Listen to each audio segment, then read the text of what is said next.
Bonjour, dans la vidéo précédente, nous avions montré que les banques commerciales pouvaient créer de la monnaie et en réalité sont la principale institution à l'origine de la création monétaire en accordant des crédits et en prêtant de l'argent qui en réalité vient de nulle part, mais qu'elles n'ont pas et qu'elles créent de nulle part pour l'injecter dans l'économie.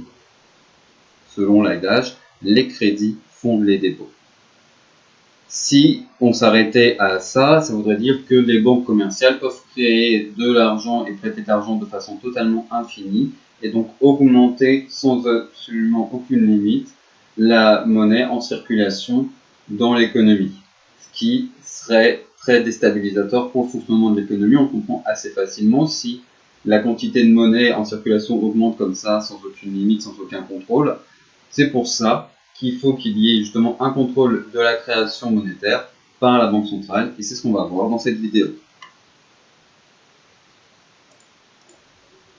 Donc pour comprendre comment est-ce que la Banque centrale contrôle la création monétaire par les banques commerciales, on peut commencer par se poser la question, qu'est-ce qui se passe une fois qu'une banque a créé de l'argent en accordant un crédit?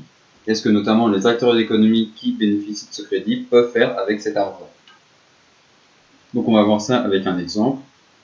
On va imaginer qu'une banque prête 100 000 euros à l'entreprise A. L'entreprise A utilise ces 100 000 euros pour 24 000 euros pour payer l'entreprise B, qui a un compte dans la même banque, 25 000 euros pour payer l'entreprise C, qui a un compte dans une autre banque. L'entreprise A garde 1 000 euros en liquide et elle garde 50 000 euros sur son compte. Vous pouvez vérifier les calculs, on ne sait jamais, ça m'arrive de me planter, mais normalement je suis à peu près sûr là comme ça que ça devrait faire 100 000 euros. Donc tant mieux, on n'a pas perdu d'argent. Si on reprend le bilan comptable, donc je rappelle là on est du point de vue de la banque. Donc, du point de vue de la banque, le crédit c'est un actif car c'est de l'argent qu'elle utilise pour le prêter à l'entreprise A en l'occurrence, alors qu'à l'inverse, notamment donc l'argent qui est entreposé sur ces comptes, c'est des passifs parce que c'est de l'argent que des acteurs extérieurs mettent sur ces comptes et donc mettent à disposition de la banque, plus ou moins. Donc là, vous avez donc les 100 000 euros du crédit et là, vous avez les différentes utilisations. Et quand on regarde plus précisément, en réalité, ce qui reste sur les comptes de la banque, c'est ce qui est en noir, que ce soit donc sur le compte de l'entreprise A ou sur le compte de l'entreprise B. Ça, c'est de l'argent qui reste sur les comptes dans cette banque. Par contre, vous avez une partie de la monnaie qui a été créée grâce à ce crédit qui va sortir de la banque, soit pour payer une entreprise qui a un compte dans une autre banque. Donc là, il y a un transfert interbancaire entre la banque de l'entreprise A et la banque de l'entreprise C, soit sous forme d'argent liquide. Et si la banque a un contrôle quasi illimité sur les crédits qu'elle accorde et tant que ça reste sur des comptes chez elle, par contre, il va y avoir une limite dès que ça sort de ses comptes. Et c'est là que la Banque centrale pourra intervenir. Donc la Banque centrale, en gros, si on doit la définir, c'est l'institution qui gère le système de paiement et contrôle le financement de l'économie. L'institution qui gère le système de paiement et contrôle le financement de l'économie. Et donc justement, à travers cette activité de contrôle du financement de l'économie, elle va contrôler la création monétaire par les banques commerciales. Ce n'est pas sa seule fonction, mais en tout cas c'est une de ses fonctions. Donc en gros, en revenant ici, la banque, quand elle doit émettre de l'argent liquide ou quand elle doit faire un transfert envers une autre banque, ça, elle ne peut pas le faire elle-même. Là, quand il s'agit d'accorder un crédit et de rajouter de l'argent sur le compte, ça, c'est ce qu'on appelle un simple jeu d'écriture. Elle rajoute dans ses comptes bancaires que, hop, il y a un crédit à hauteur de 100 000 euros et que, bah tiens, on rajoute 50 000 euros sur le compte de l'entreprise A, on rajoute 24 000 euros sur le compte de l'entreprise B. Ça, c'est juste, et c'est d'ailleurs aussi pour ça que les transferts et les création de monétaire et la création de crédit est facile avec de la monnaie scripturale. Il s'agit juste d'un jeu d'écriture. Dans les comptes bancaires, on rajoute des actions. En quelque sorte, on rajoute ce qui se passe. Donc on rajoute qu'un crédit a été créé, on rajoute que tant d'argent a été mis sur le compte de telle entreprise, etc., etc. Mais donc ça devient compliqué quand ça sort de la banque. Et là, du coup, la banque n'a plus un contrôle parfait. Elle ne peut pas donc créer de l'argent liquide elle-même. Cet argent liquide, elle va en réalité devoir le demander à la banque centrale. Et même chose du coup pour le transfert envers un compte sur dans une autre banque. Ça va se faire en monnaie banque centrale, c'est-à-dire que du coup, la banque ne pourra pas utiliser la monnaie qu'elle a créée, elle va devoir utiliser de la monnaie que lui a prêtée la banque centrale. Donc que ce soit pour faire des transferts entre banques ou pour de l'argent liquide, ça doit se faire à partir de la monnaie prêtée par la banque centrale. Donc en réalité, la banque commerciale va demander de la monnaie à la banque centrale, pas autant que tout ce qu'elle va prêter, parce qu'elle sait très bien qu'une partie de cet argent va rester sur ses comptes.